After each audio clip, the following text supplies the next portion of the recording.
हर किस्म के रूहानी जिस्मानी मसाइल और वज़ाइफ के लिए पीर इकबाल कुरैशी चैनल को सब्सक्राइब करें।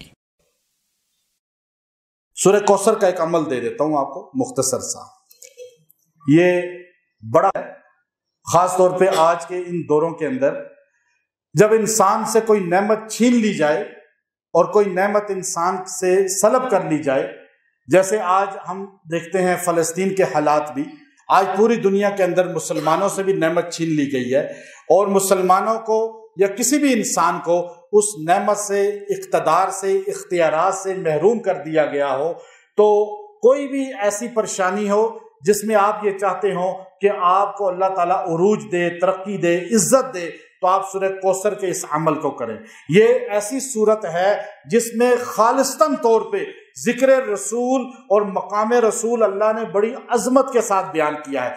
3 आयतें उतारी हैं, 3 आयतें हैं ये, और ये 3 टाइम पर इसको जो है पढ़ा जाए तो अल्लाह ताला इसकी खास अफादियत अता फरमाते हैं। अब इसको वैसे तो गट्ठा पढ़ा जाता है, गट्ठा आप पढ़ लें, लेकिन इस तरीके से इसको पढ़ने से, चूंकि जो है दवाई आप जब कुछ बनाते हैं तो उसमें 2 चीज़ें 3 चीज़ें कितनी कितनी डालनी है और फिर कौन कौन सी किस किस टाइम खानी है वो मुआलिज ही बताता है। अब ये चूंकि आज हम रूहानी बीमारियों का शिकार हैं, अंदरूनी बीमारियों का, और उसमें बहुत सी बीमारियां ऐसी हैं जो हमारे जिस्म से ताल्लुक़ रखती हैं और हमारी रूह से ताल्लुक़ रखती हैं। उन सारों के अमराज की शिफा ये सूरत बनती है।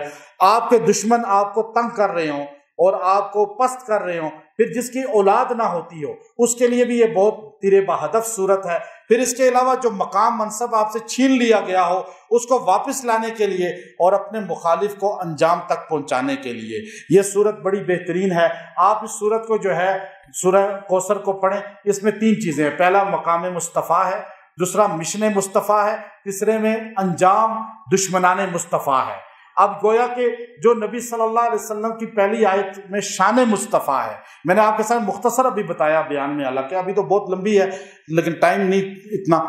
आपने फजर के बाद या जोहर से पहले पहले किसी भी वक्त सूरह कौसर की पहली आयत को आपने 70 बार पढ़ना है, इन्ना अअतैना कल कौसर। अब आप इसको 70 बार पढ़ के दुआ करें और फिर आप जोहर से मगरिब के दरमियान किसी भी वक्त आप ये किसी भी वक्त बैठकर अगली आयत को पढ़ें, फसल्ली लिरब्बिका वनहर, फसल्ली लिरब्बिका वनहर। इसको भी 70 बार पढ़ें और फिर उसमें अपने मकसद के लिए दुआ करें। फिर मगरिब से फजर के दरमियान आप किसी भी वक्त में अगली आयत को पढ़ें जिस मकसद के लिए सामने रख के पढ़ना चाहते हैं। इन्ना शानियका हुवल अबतर।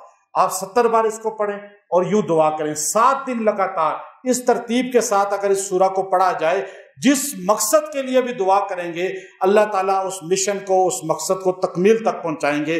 अब आप देख लें कि फजर और जोहर के दरमियान किसी भी वक्त पहली आयत को 70 बार, जोहर और मगरिब के दरमियान दूसरी आयत को 70 बार, और इसी तरह मगरिब और फजर के दरमियान तीसरी आयत को 70 बार पढ़ के दुआ करें। अगर आपके यहाँ शादी है या कोई ऐसा फंक्शन है, कोई ऐसा काम आप करना चाहते हैं कि आप चाहते हैं उसमें नजर ना लगे, दुश्मन का हसद का कोई नुकसान ना हो, आप ये अमल शुरू कर दें इस तरतीब से। औरतें मर्द पढ़ सकते हैं, इंशाअल्लाह उसमें भी रुकावटें ख़त्म हो जाएंगी और आपकी हिफाजत होगी।